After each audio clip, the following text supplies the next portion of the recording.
Welcome to Butcher Block Horror Podcast, where we exhume horror movies from the past and cut into what makes them so delectable. I'm Kane. I am JD. And I am Joe. And today, we're going to be throwing Suspiria, 1970s. Never mind. Fuck this. I'm done. I'm out. I'm just kidding. Let's go. Let's take the night off. Come on. No. We'll play some Xbox. It'll be fun. No, Suspiria, 1977. Dario Argento's masterpiece of horror.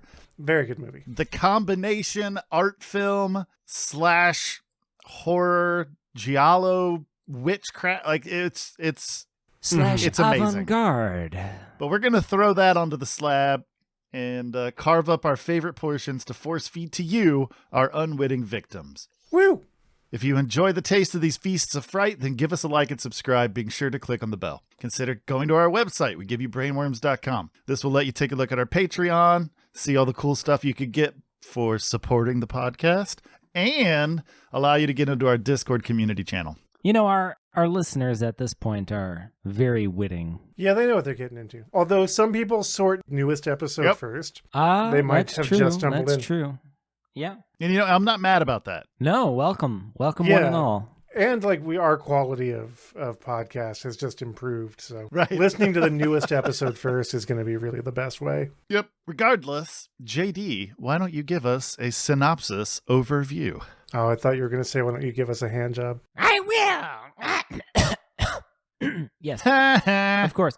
Synopsis. An aspiring young ballet student named Susie just wouldn't wake up. Susie travels all the way to Germany to attend ballet school, only to find herself in a heaping world of shit, well in over her head, and misery, terror, and a grisly string of murders unfold. Susie discovers a secret of her new environment. Whoa. A secret. It's definitely a secret. And I'm still not sure I've learned that secret. I have no idea what the fuck. Really? The secret is to love yourself, JT. No, I mean, I love myself plenty. Not like The that, film- you poivot. You poivot? Hey, you guys are in the gutter. I was just,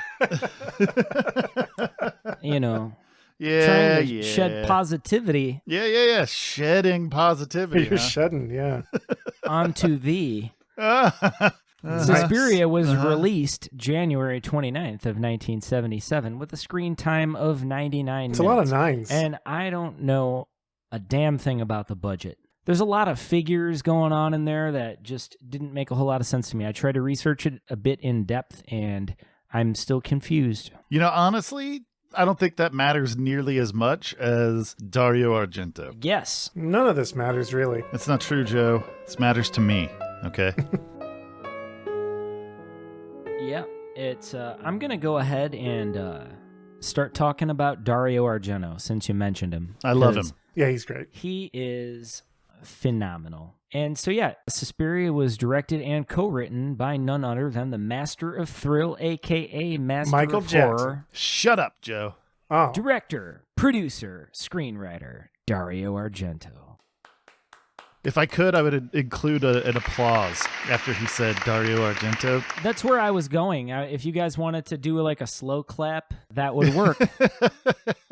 No. I don't want to actually slow clap. I want Joe to find a pre-recorded slow clap that turns into that an would be applause. a very easy thing for me to do. Yeah, and just throw that in Well, there you go. I don't see a reason why not to.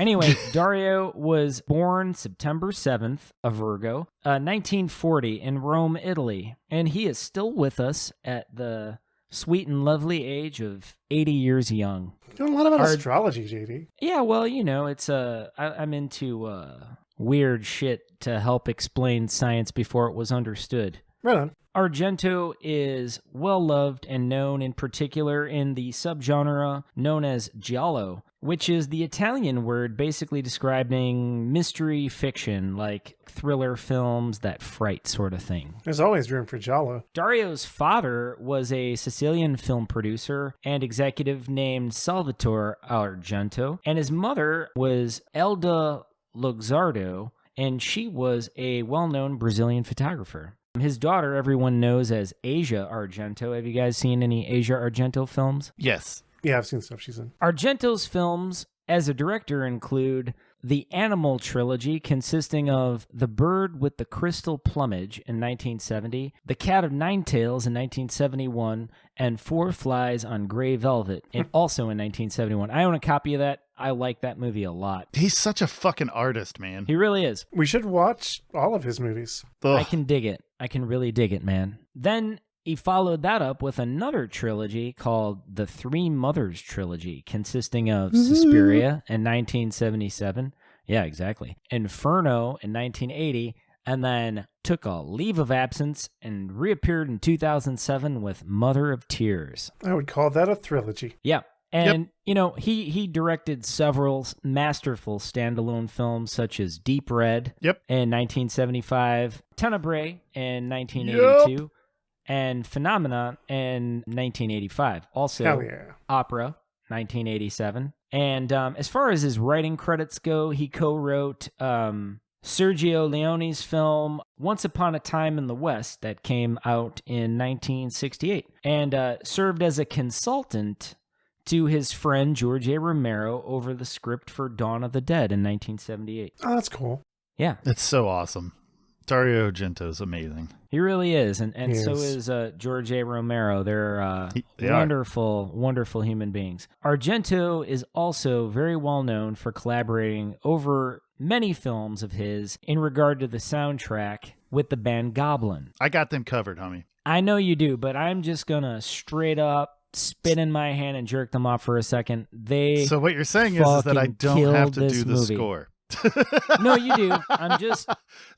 I mean, I've got my notes and everything, but if you want to The band take that, go Goblin right ahead, needs buddy. to be mentioned. They're so noteworthy that I'm mentioning them now, and then you'll mention them again later. Okay. I had the great fortune of seeing Goblin live I'm still super jealous. many moons ago. Yeah, and a band called the Secret Chiefs opened for them, and it was at the Metro in Chicago. I'm not certain of its fate after the plague.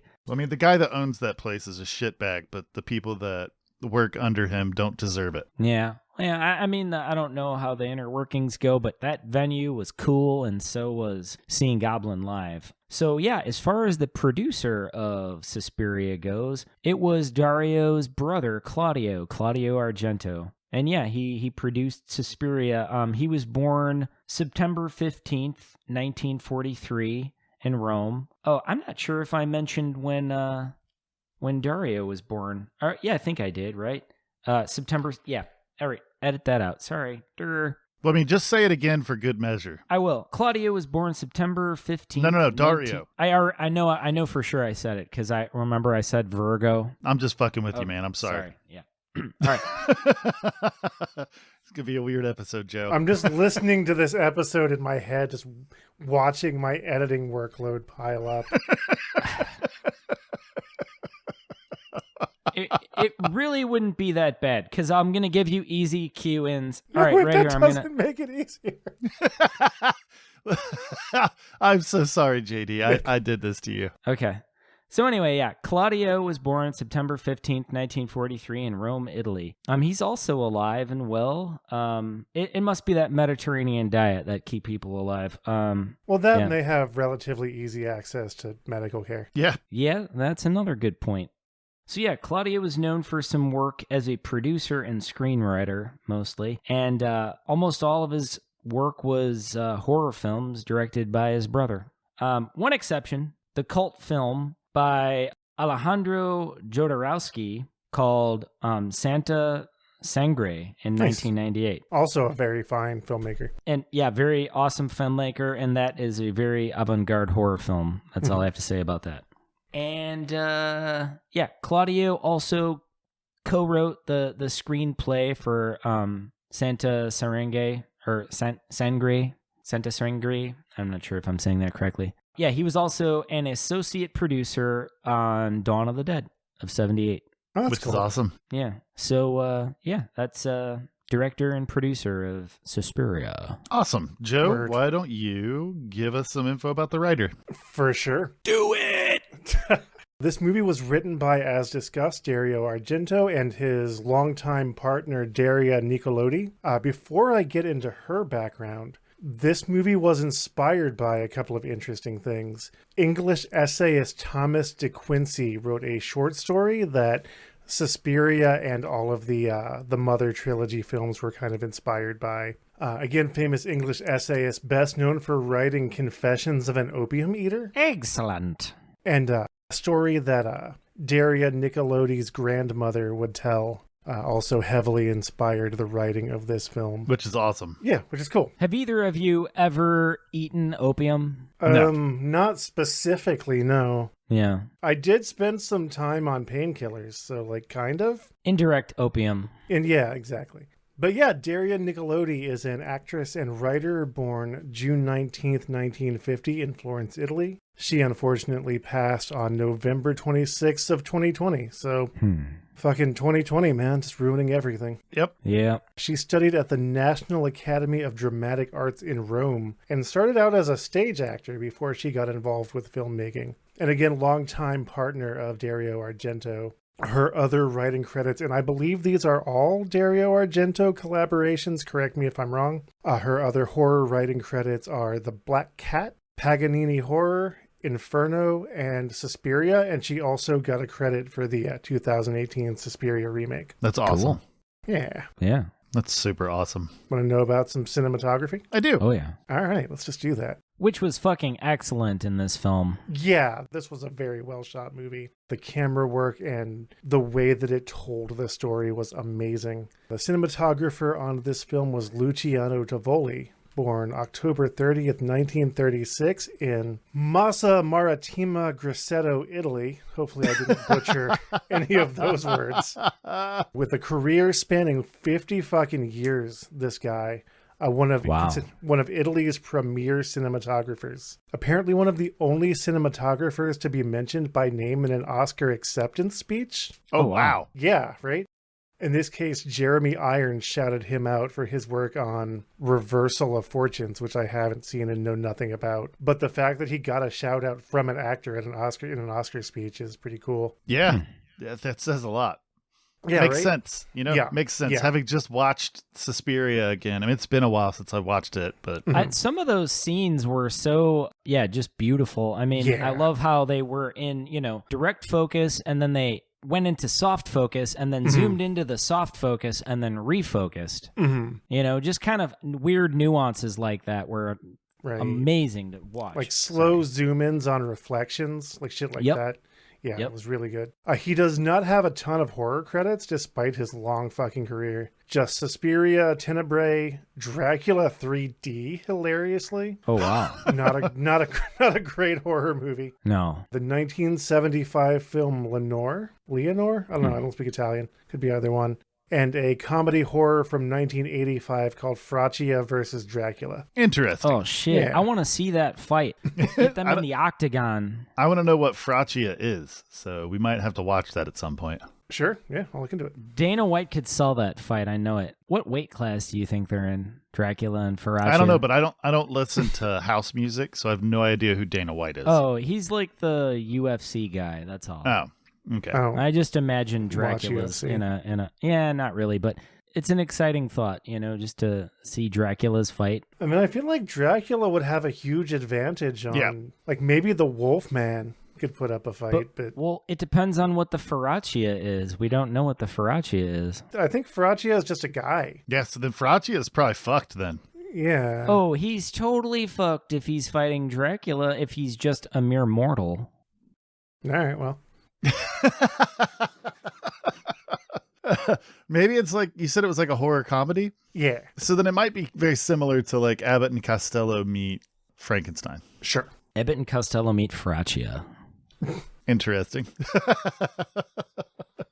All right.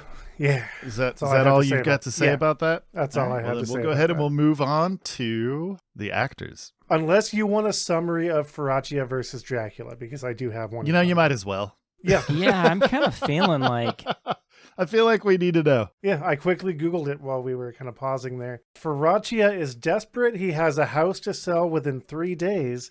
Otherwise, his boss will fire him. So he's a real estate agent. Yeah. Mr. Fellini comes to him but asks the impossible, a house with at least 5 bathrooms for a few $1,000s. Incredibly, they find a house, a castle in Transylvania, which happens to be owned by a Count Vlad. Transylvania! Fellini doesn't want to buy the castle without seeing it first. So the two of them travel to Transylvania, where they meet the Count and his sister, who has a crush on Faraccia and decides to marry him. Meanwhile, the sister of a vampire hunter is seeking to revenge her brother. All right. So that's a weird fucking movie. It's a weird movie. I kind of That is a really weird movie.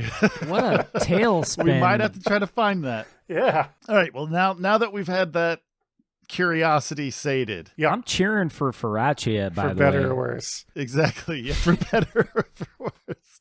All right. So actors. Yeah. We have Jessica Harper. I'm from the U.S., and it's very obvious. Oh, yeah. She played Susie Banyan. She was born in Chicago, Illinois on October 10th, 1949. Nice.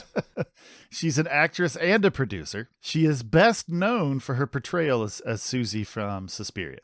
She even showed up in a supporting role in the remake. Her horror credits are Phantom of the Paradise, Suspiria, The Evictors, Great movie, Phantom of the Paradise. Shock Treatment. I only mention this because she replaced Susan Sarandon as Janet Majors from the Rocky Horror Picture Show.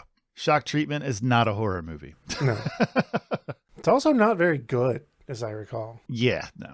A movie called Safe, and then the Suspiria remake. Right on. Next, we have Stefania Cassini. She died real hard. Like, With a rolling vengeance. around a concertina wire and then getting her throat cut. And she played the role of Sarah. Yowzers. Yeah. She was born in Via de Chavina in Lombardy, Italy. She's an actress, screenwriter, director, and producer. Damn. And her horror credits are Blood for Dracula, Suspiria, and The Bloodstained Shadow, which will show up a few times as I'm discussing these actors. All right, next up we got Flavio Bucci. He got wronged, way wronged, and then eaten by his dog.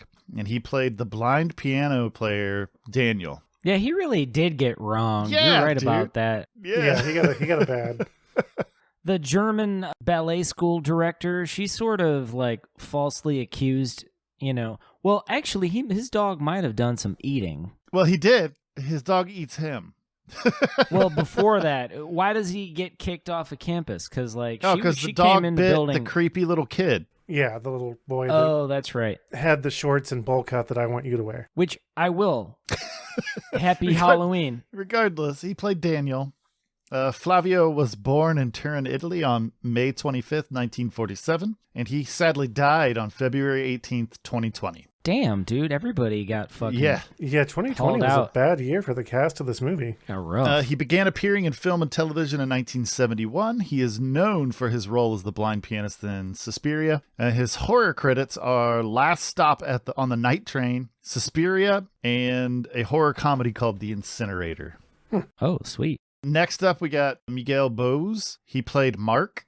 I think Mark was the good-looking guy. It would process of elimination. It would almost have to be. Yeah. He was born in Panama City, Panama on April 3rd, 1956. Haha, you make fun of my .com. Oh, shit. April 3rd, 1956. He's a pop new wave musician. Oh, that's cool. He was propelled by his famous family and friends. So his actual abilities are in question. But his horror credits Well, who were his are- famous family and friends? don't care. Okay. They don't do All right. anything in horror. I apologize to the listeners. If you're curious about Miguel Bose, feel free to Google him. But he only did Suspiria. It's the only horror Yeah. movie he did. Everything else he did was like exploitation shit and westerns. Right. So I don't care. Right. Was that your yawn? Like what your nonverbal commentary on anything that's not horror? Appreciated, Joe. I appreciate. No pain stick for you, buddy. All right, next we got Alida Valli. That smile definitely was forced, and she played Miss Tanner. You guys remember Miss Tanner? She had an interesting life. She was born in Pola, Kingdom of Italy, on May 31st, 1921. She died April 22nd, 2006. She made films during World War II that were almost censored by the Italian government under Benito Mussolini. Oh, no shit. But they were finally permitted because the novel they were based on was anti-Soviet. They were later pulled because the anti-fascist message was starting to resonate with the populace, and they started to get nervous. So they pulled those movies. Her horror credits are Eyes Without a Face, Lisa and the Devil, Tender Dracula, The Antichrist, Suspiria, Suor Omicidi, which is Killer Nun, and Inferno. Thanks. A lot of movies about Dracula. Yeah. Right. Next, we've got Joan Benet. She's not impressed, even if she says she is. And she was Madame Blanc. She was born in Fort Lee, New Jersey on February 27th, 1910, and died December 7th, 1990. She is best known for film noir femme fatale roles, and her horror credits are House of Dark Shadows and Suspiria. Next up is somebody that's very recognizable. It's Udo Kier. He definitely knew too much, and he played Dr. Frank Mandel. He was born in Cologne, Germany on October 14th, 1944. He is an awesome character actor. He's appeared in over 200 films, and the hospital where he was born was bombed, and he and his mother had to be dug out of the rubble. Holy balls. So that shit's crazy. Yeah. Yeah, so his horror credits are pretty extensive. I'm just going to list the ones that I thought sounded cool. Read all of them. Fuck You, Right in Your Mouth Hole. Rude. All right, so Mark of the Devil, Flesh for Frankenstein, Blood for Dracula. Those are two separate movies. That's amazing. All right, so this movie's not horror, but I thought it sounded great. But he was in a movie called Spermula. Okay. It was like a fantasy softcore movie. But I saw it and I was like, oh, I have to talk about this. This is gross. Spermula. Yeah, so he was in Suspiria, Blood of Dr. Jekyll, Epidemic, Blackest Heart, Blade, Modern Vampire, Shadow of the Vampire. Whoa. And so many more. He was in a lot of horror movies. He seems like he kind of took any role that would come his way. Yeah. That's what it Good looks for like. him. Yeah. Good for him. Next, we got Barbara Magnolfi. Oh, not Barbara Crampton? Not Barbara Crampton. Sorry, JD. It should have been Barbara Crampton. And sex appeal isn't something you learn. I'm pretty confident of it. She played Olga. She was born in Rennes, France. Sorry for the butchering of that. On April 16th, 1955. There's not much about her. Her horror credits are Suspiria, 1977, and then a movie called Deathcember in 2019. You said there's not much about her very confidently. How hard did you Google to find like her personal contact information? What do you mean? You just seemed to really think she was pretty, and I thought maybe you wanted to like tell her that. No, because that's fucking weird. Twitter. No, that's fucking weird. Okay.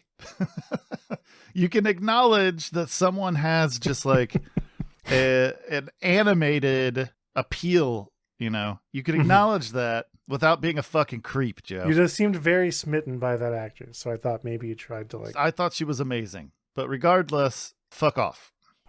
Did I say that before? You've said like variations of that, like... Yeah? Yeah. Variations of fuck off. All right, well, let me clear it up. Joe, get fucked. All right, so next we have Eva Axon. She was totally dead when the news dropped, like for real. Yeah. And she played Pat Hingle. She was born in Stockholm, Sweden on December 12th, 1954. Her horror credits are Suspiria and why didn't I try to find the English translation of this? Il Fascino del Insolito. I don't know anything about that movie. Just that it was a horror movie. And then following up her death, we've got Susanna Giavacoli. Okay. Died of a splitting headache. Eh? Eh? Nice. I figured JD would enjoy that at least. You proud of what you just did? I am. I'm proud of you. That was very Crypt Keeper. It was. Boys and girls.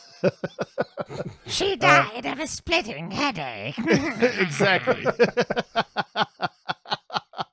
But regardless, she played Sonia. Fucking dorks.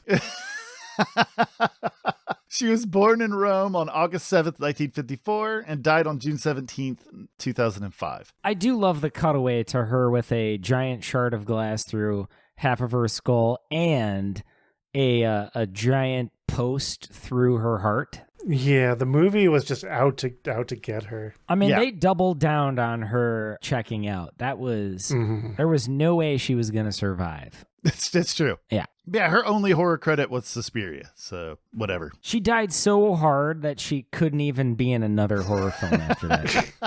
And she wasn't even the intended victim. You don't have to be. Would you say that she died hard with a vengeance? Yeah, she died so hard that it was just... I'm not going to go there. You're not going to bait me into a conversation about Bruce Willis. Regardless, we're going to talk about Franca Scagnetti, and she was the stern-ass housekeeper. In the movie, she's credited as cook. She was born in Rome on May 17th, 1924, and died November 1st, 1999. She appeared in over 80 films. Damn. But her only horror credits are Too Young to Die and Suspiria. What a shame. Yeah. Next, we've got Giuseppe Tranzacchi. I'm sorry. You know what? He was pretty in his own way. It's true. And he played Pavlos. There's 0 on him, aside from he was in Suspiria and Werewolf in a girl's dormitory. Wow.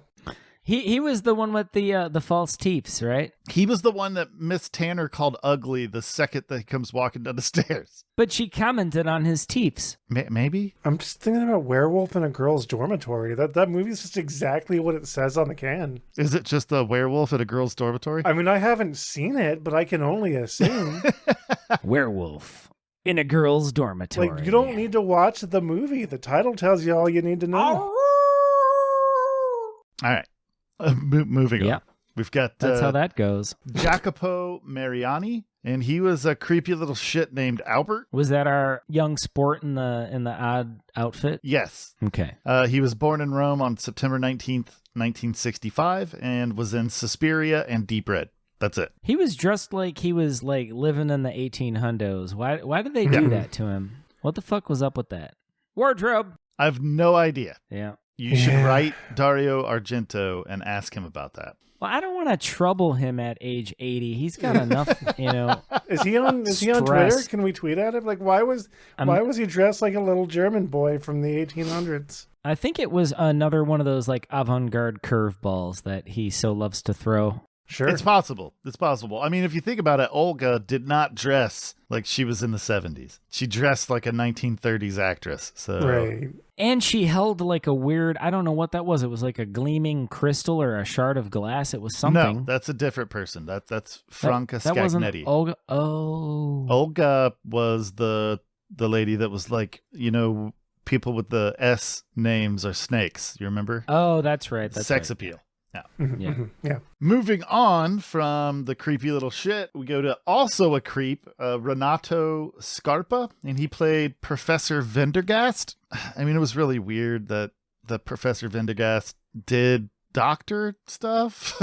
Yeah. But whatever. He was born in Milan, Italy on September 14th, 1939, and he's appeared in a bunch of movies, but his only horror credit is Suspiria. Next up, we got Margarita Horowitz, silent but handsy. She's listed as just teacher. She was born in Austria in 1919 and died December 19, 2011. And her horror credits are Suspiria, Cat o' Nine Tails, The Perfume of the Lady in Black, Autopsy, and Calling All Police Cars, which is a weird name for a horror title. Yeah. I mean, fitting, but weird. Yeah. But she was the lady that was holding Susie down. I didn't think she had a speaking line. Like, she was just stern looking, And she was very handsy, as you said. Yeah. Ted Rusoff was the police inspector. He was born in Winnipeg, Manitoba, May 20, 1939. He died September 28th, 2013. He is an actor, singer, and a voice coach. And his horror credits were The Whip in the Body, Bloody Pit of Horror, The Bloodstained Butterfly, The Cannibal Man, Slaughter Hotel, and a bunch of others. Hell fucking yeah. And then the last listed is Layla Svasta. Mm-hmm. She was the very moldy lady at the end. She was Mater Suspiriorum, The lady zombie.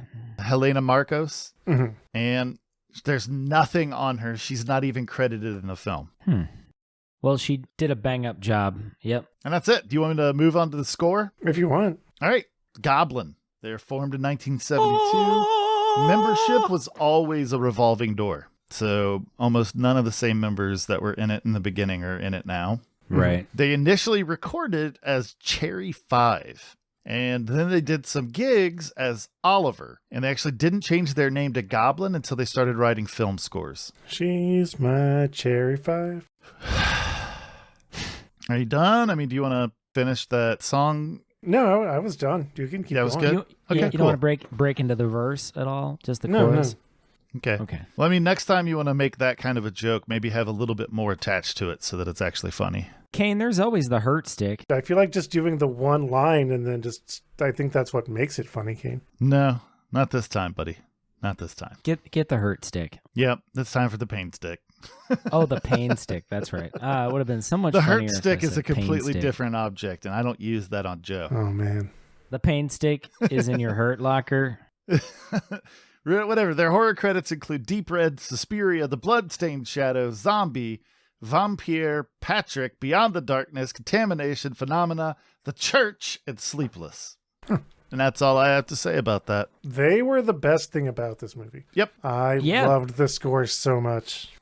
It was phenomenal. That and the lighting. The lighting was cool. And And the just all- cinematography. I mean, everything about the movie was good, but I feel like Goblin was the best thing about it. I agree. And I think Dario Argento knew that because that score, when they started playing, was loud as fuck. It was so loud.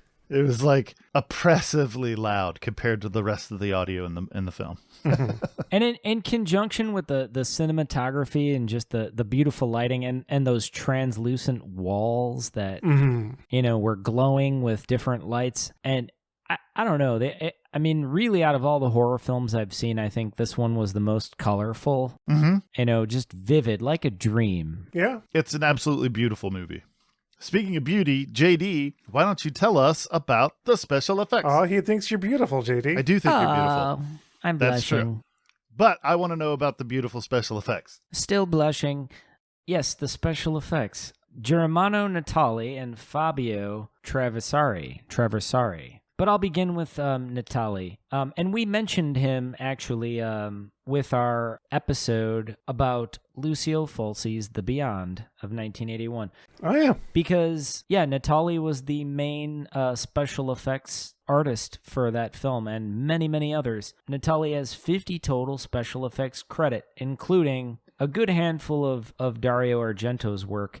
And I just feel like I spewed on about so much of that on the Lucio Fulci film that I should probably tippy-toe over to Fabio Traversari. Sounds like a plan. Yeah, Fabio was born October 19th, 1956. And surprisingly enough, Suspiria was his first horror film credit and is actually his only film credit. Really? Oh, wow. Yeah, so it was a very, I think the two of them in conjunction really did some amazing things. I'm not sure how much of the lighting we would give credit to the special effects. No, I mean, that counts to me, especially in a movie like this. Yeah, definitely. I mean, it was such an avant-garde film in way of, just art direction and bizarre imagery, and that in conjunction with the cinematography, I felt like these two really did a nice job too. I mean, I don't know that the makeup was very intense. Really the only scene at the end of the film where there was a zombie-esque woman who sort of appeared to Moldy. be very moldy and crusty. And I thought that the makeup and I'm assuming there was some latex and some No, she just looks like that. They hired someone that was in that kind of a condition. very withered. Yeah, they soaked her to the point of, just being completely pruny. Or they covered her skin with some type of latex molding, and I thought that was pretty awesome. The fake blood in this film wasn't the best fake blood. It was I would meant to say look that good on camera more than to I look loved real. I definitely loved it. It didn't look necessarily real. Right, it was more like bare house paint, but like Tangelo, you know what I mean? It Sure. was kind of very, I don't know, just not blood looking. It was just suggested to be blood. Dude, that throat slice, though, that happens on Sarah, Yeah. that shit was raw. Oh yeah, very life-ending looking. It definitely almost a severed head there. Yeah. Yeah, close. But yeah, so basically, I mean, other than the lighting and these two artists, I'm not sure exactly what else to say about the special effects, but I would like to expand a little bit. This isn't going to be like information. This is just going to be opinion. Sure. You know, a lot of, you know, especially stuff that's done by like Tom Savini, you know, people that actually had battlefield experience with the horrors of mutilated humans. This was not, we're here with realism to brutalize you. This is horrifying, you know, like this is scary, but it's really pretty to look at. Sure. And it did leave a lot to your imagination. But I mean, at the beginning, when Pat Hingle gets stabbed a fucking 100 times before getting strung up and tossed through a window, right?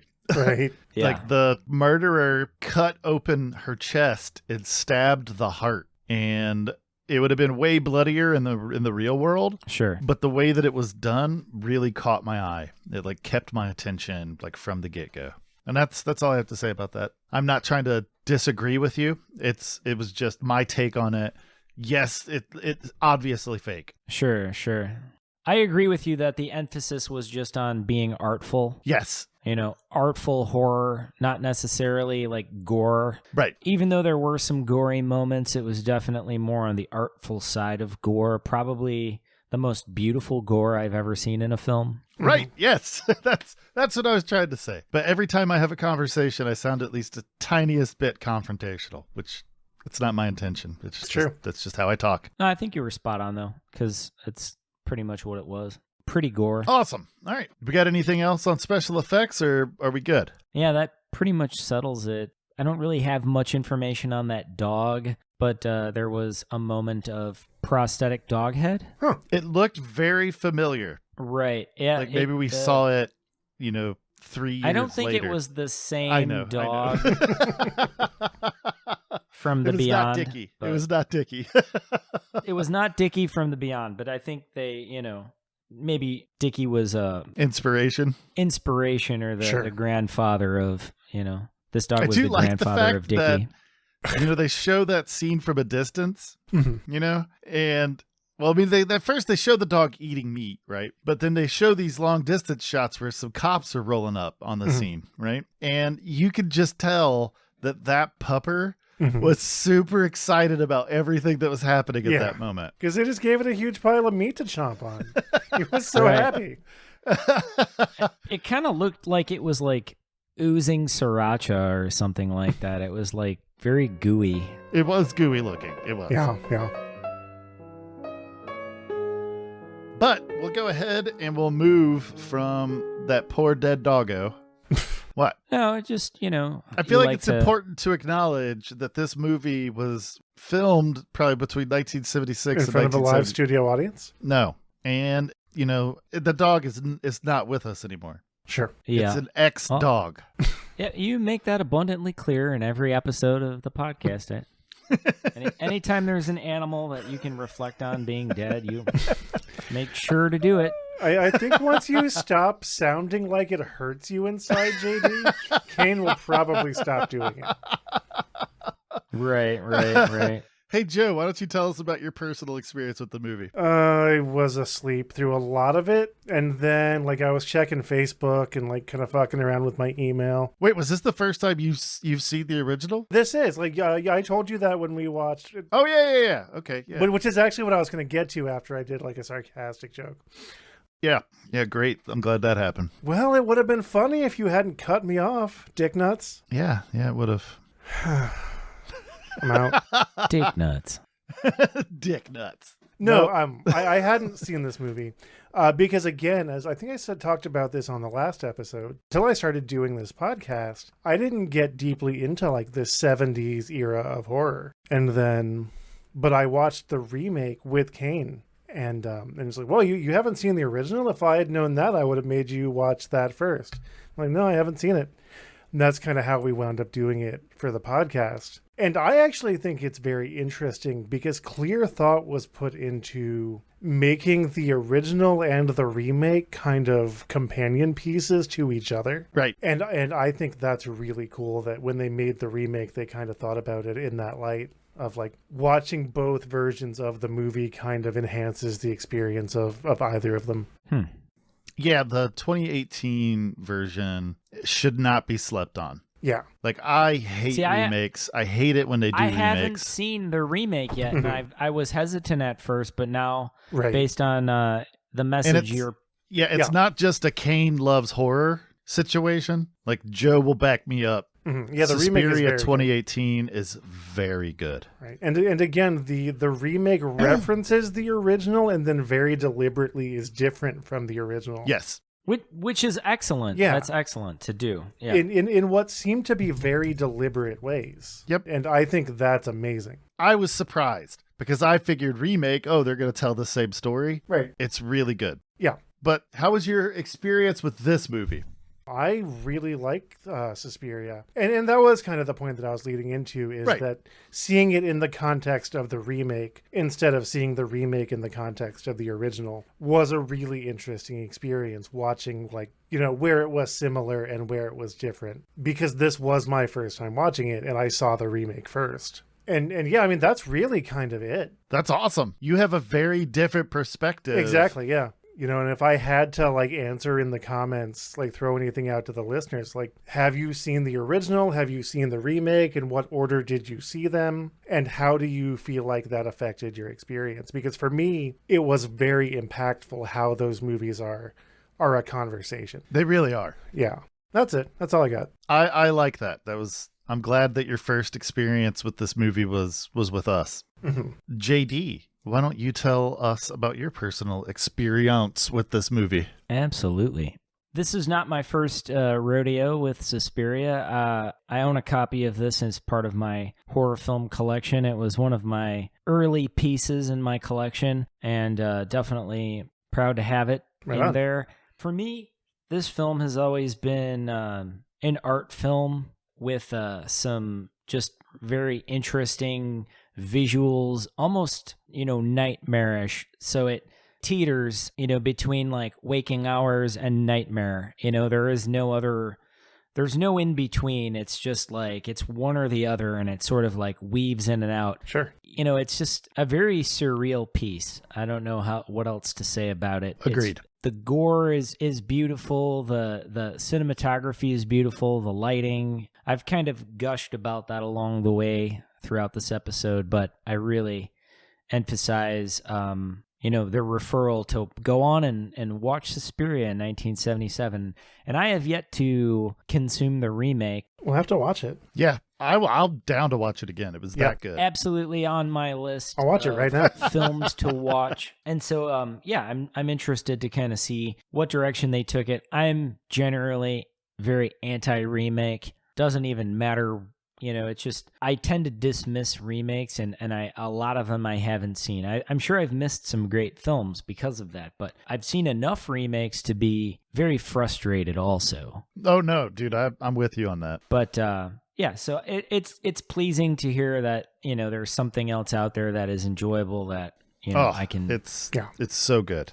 So, yeah, and I mean, if you guys want to check that out, I'm down to do it. Otherwise, that pretty much wraps up my experience with the film. And I just recommend this particular version to our listeners. And absolutely, definitely something for the eye. Very vivid. And the ear. Oh yeah, and Goblin once again. If I can just the music was my favorite part of this movie. Oh, definitely. I mean, it's some of those tracks where you get this strange percussive instrumentation, and then laying over it are these guttural screams and howling, and you're seeing the anxiety build in the film, and it's just every bit of what you'd want in a horror soundtrack. It's just so masterfully written and composed, and I love the band Goblin. I really do. Yeah, they're super good. So yeah, Kane, how about your experience with the film? Okay, well, I watched it maybe when I was 12, Fucking hated Damn. it. Thought it was too slow. Just couldn't stand it. It bugged the shit out of me, right? Mhm. You fast forward maybe 4 or 5 more years and I rewatch it. I don't even remember the context for it. I just remember being like, because I just watch horror movies, Right. you know? I must have just been like, oh, I'm going to watch this again, you know? Mhm. And something about being older when I watched it the second time, it flabbergasted me. Like Yeah. it blew me away. And I was like, man, 12-year-old Kane was an idiot. This movie is fucking awesome. I mean, 12-year-olds are generally pretty dumb. It's a good point. But I've watched it, you know, ever so often throughout the years. It's not one of the films that, you know, I would watch every few months, but I would at least watch it, you know, once a year, maybe twice a year. It feels like the kind of film that, like, you need to have enough experience with nightmares to appreciate. Sure. Right? You have to have lived long enough to have a bunch of really strong, powerful nightmares. I mean, I think really any generation that's experienced the last like year and a half is fully equipped to enjoy Suspiria. I agree. Mm-hmm. As far as like something that I want to put out there, I don't have it. I don't have something to put out there. This movie is amazing. It is. I can say that as Mr. Argento aged, his movies started to decline a little bit, but this movie in particular is his masterpiece. It's like his ninth. It's his ninth. Are the other movies in the Mothers trilogy, how do they compare to this one? They're not great. No? Oh, that sucks. I enjoyed Inferno. Inferno's good, You know, but it doesn't compare Very with Suspiria. surreal again. Right. It doesn't have as many visual aspects to it like Suspiria does, I think, and it kind of returns to a little bit maybe more of a. I mean, yeah, I guess they're all kind of thriller pieces, Right. but And I've never seen The Mother of Tears. Okay. We've talked yeah, about I haven't seen The Mother of Tears either. Maybe we should watch the whole trilogy then. it. We've talked about it. Yeah. But we'll talk about that later. Yeah, that's not. Yeah, we don't for need to. this. For now, if you watch Suspiria, let us know what you think. Yeah. You can find us at wegiveyoubrainworms.com, as well as most places podcasts live. Send us a message or comment. You can actually talk to us through the website. You can go to our Discord community. There's so many avenues. Instagram, Facebook. You can talk to us, and we will probably talk back to you. Probably, yeah. We're pretty easy to get a hold of because Yeah. we Most have nothing better definitely. to do. Nothing. Also, we warn you against forgetting to like, follow, and subscribe on YouTube. And click the bell. Yes, you have to click the bell. Yeah. I feel like we've said all we need to say. Yeah, I think so. I'm going to push the button. Yep. She died of a splitting headache.